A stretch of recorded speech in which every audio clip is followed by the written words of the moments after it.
So I'm a firm believer in spirituality and voodoo, but I'm a big believer of the voodoo that our ancestors used to use back in the day to help them get out of slavery. I'm not with the whole Obeah thing. I don't believe in it.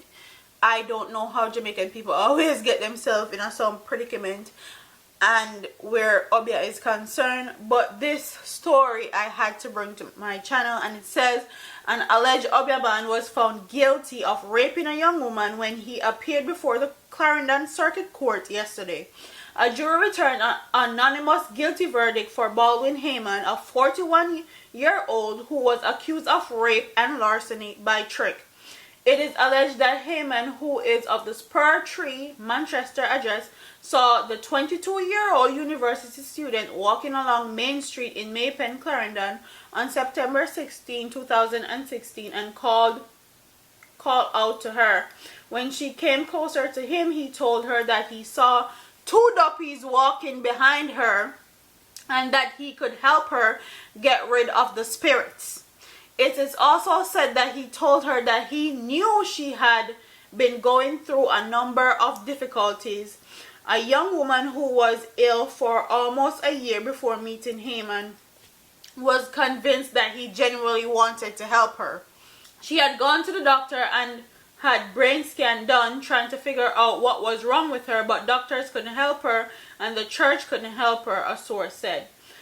After offering to help the woman, Heyman then lured her into his car and told her that he needed some money to buy some things in order to get rid of the duppies that were following her. Frustrated with her illness, the complainant gave him $4,000 Jamaican. It is said that he went to buy the items and returned a few minutes later. He then drove her to a secluded area in the community of Glenmore, Maypen, where he took a bottle of liquid, poured a yellowish substance on his finger, told her that she needed to take off her clothes. Believing that Obeah was the only other alternative, after doctors and churches could not help get her better, she took off her pants and her underwear and he inserted the liquid into her vagina. The man reportedly told her that if she did not allow him to have intercourse with her, she would contract HIV by 6 p.m. the same day. Although she refused, it is said that Heyman kept insisting and had sexual intercourse with the female without her consent.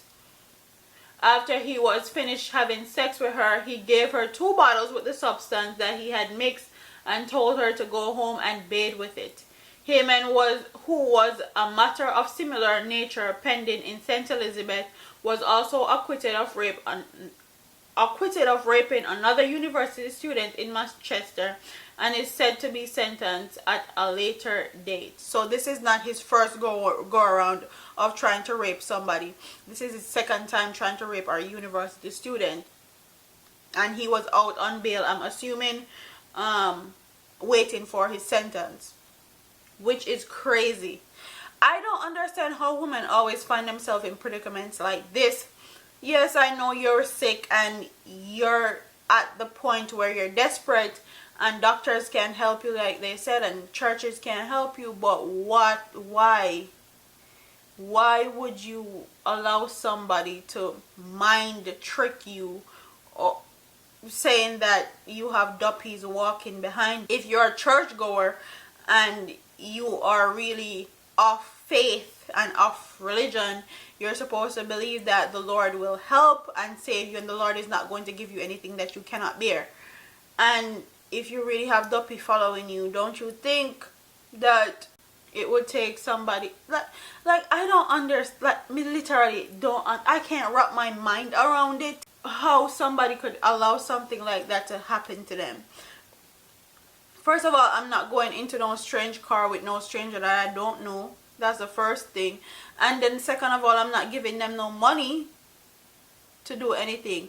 If you're a real Obeah man and you feel say you have Obeah man powers, then you're going to get rid of the duppy them just because you want to help me and just because you know that they are there and they're taunting me and making my life a living hell. If you're really a Obeah man like that, I have to pay you for it. If you really have the gunze down and you know where you know you can do what you can do and it's strong, then why should I pay you? If you see that it's really an issue and you want to help me genuinely, why should I pay you $4,000? That doesn't make any sense. But I don't understand how Jamaican people always believe in an Obeah. For the life of me, I don't.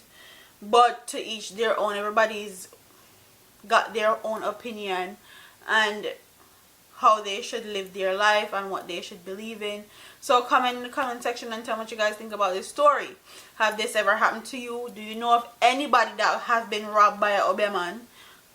What were the circumstances? And comment and tell me what you think about Obeah or voodoo in the comment section.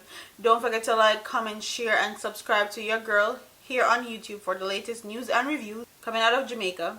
And for my ladies, makeup, hair and all that. So I'm up out of here, man. Alright, deuces.